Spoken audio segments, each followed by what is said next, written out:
We continue reading from Bhagavad Gita as it is. We are on chapter 3, text 34. Indriyasyarthe raga dvesha vyavasthito tayorna vasham agachet tauhi asya paripanthinam. There are principles to regulate attachment and aversion pertaining to the senses and their objects.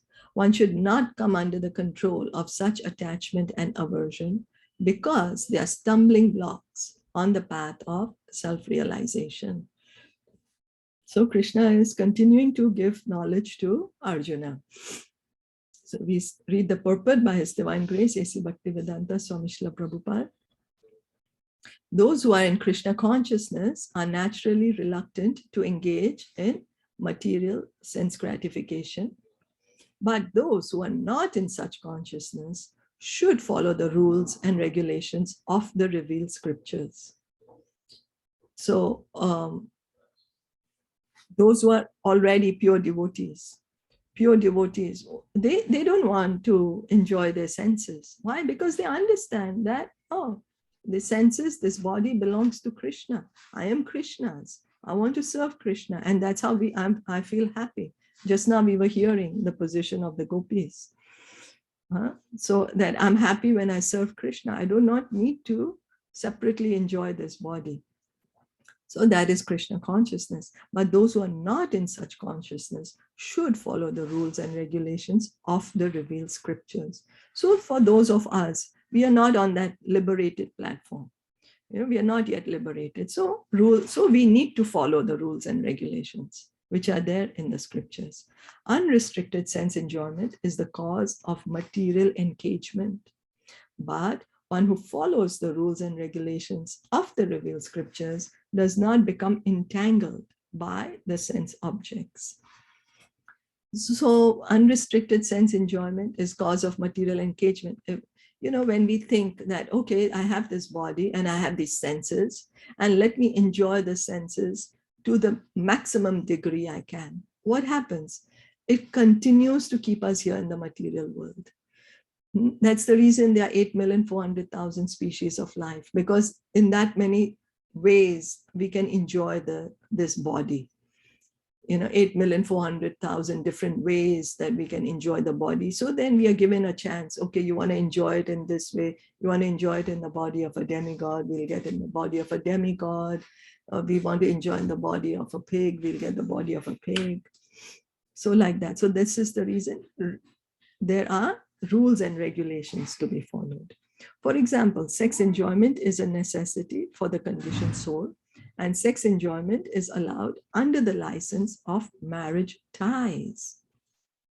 So now why marriage is important? So that, the one does not get unrestricted and then goes around have sex with any other one of the opposite sex. No, you get married. This is a injunction of the revealed scriptures.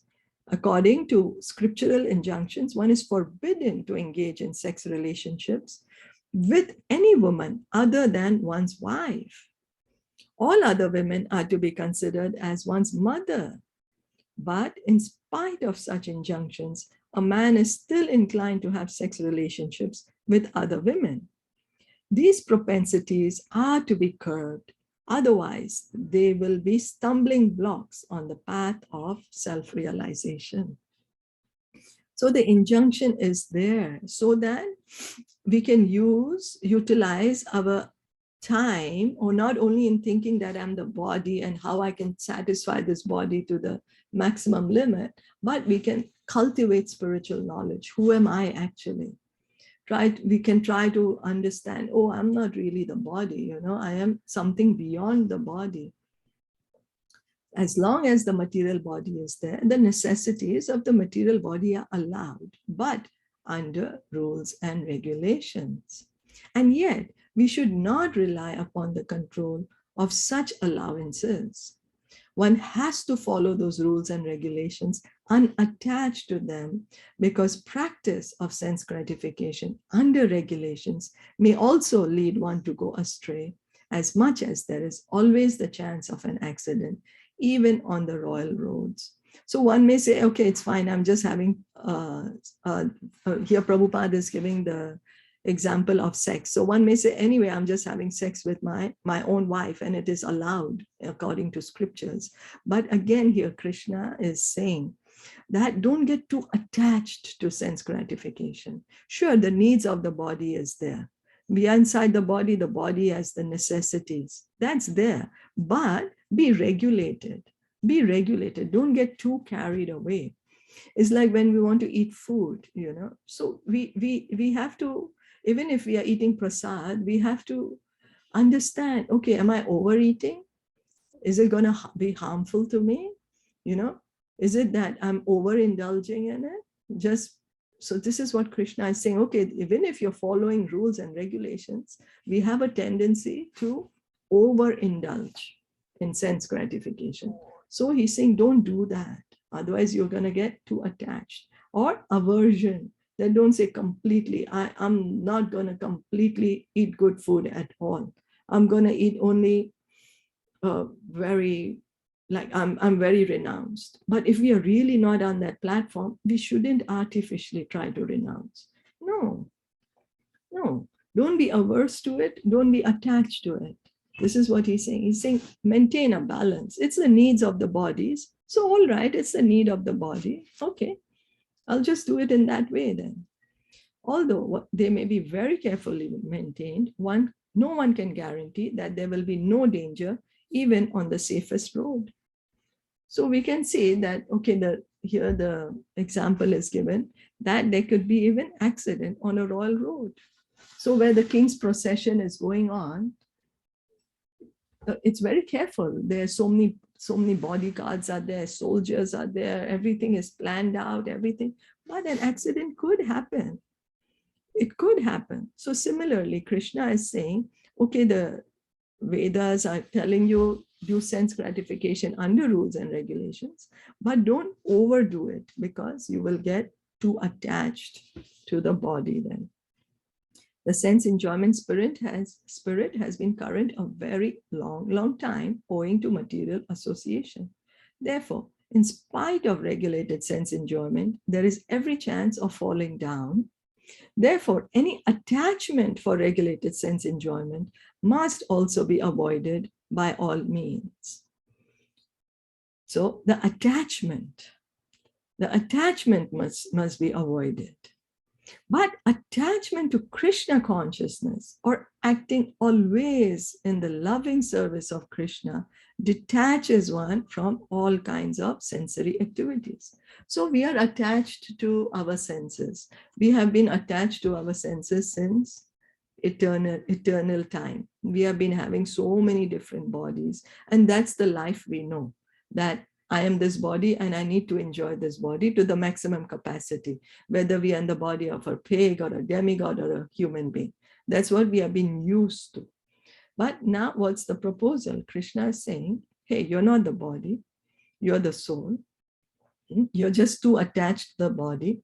Now, how can you give up this attachment? Krishna is showing us a way. He's saying, get attached to me. He's saying, when you get attached to me, then automatically your attachment to your senses is going to go away. Automatically. Attached we have to be. We can't say, I am not attached. No, the soul can't be. It's our nature to be attached. But only right now, our object of attachment is the body. We just have to transfer it to Krishna. Therefore, no one should try to be detached from Krishna consciousness at any stage of life. The whole purpose of detachment from all kinds of sense attachment is ultimately to become situated on the platform of Krishna consciousness. So the whole purpose of detachment. So sense attachment, for example, we like to hear. The ears are there. We have ears and we like to hear. We can't say, no, I'm not going to hear anything. It's not possible for us to not hear. So what is Krishna saying? You hear about me, and in this way you will get attached to me. We love to speak.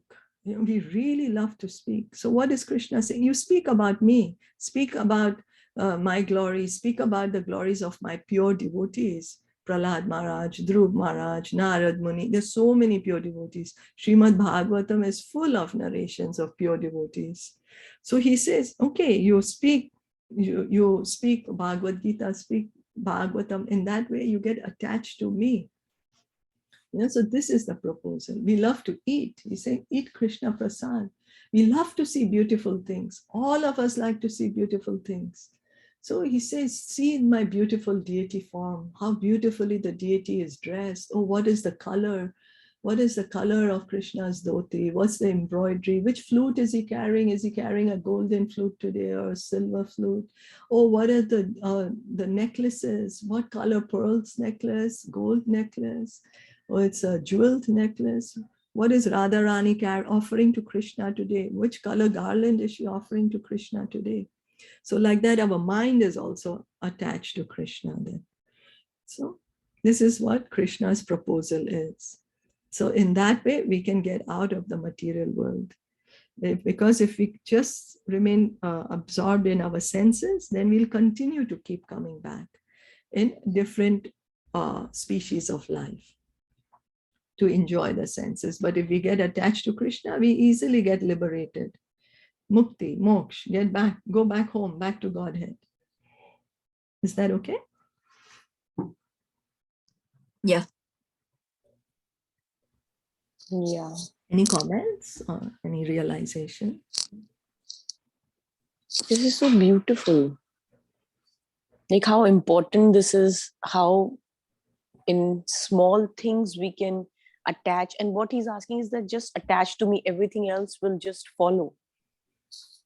Yeah. Yeah. So we just have to attach with him, like nothing else, just attach with him, keep him the center position, and everything else just, he's telling that it will come. You don't have to worry. Exactly. Yeah, we need to have that faith in him. We have faith in so many things. We have faith in our ability. We have faith in the judicial system. We have faith in the electric. If I turn on the plug, the light will switch on, the electric system. If I turn on the tap, the water will come. We have so much faith. We need to have faith in Krishna's words also. Yeah. So just continue hearing and chanting and get attached to Krishna. That's Krishna's proposal. And that's the highest. That's the highest. So we'll stop here for today. I was hearing to one of the devotees. Yes. I think they were very, very young devotees. And they said that how our lives, and they are practicing. They took initiation at 9 and 11 years. I think it is Yogendra and Anandamurti, and they were brought up in the atmosphere like their parents were initiated already, and they were born in they were born to initiated parents.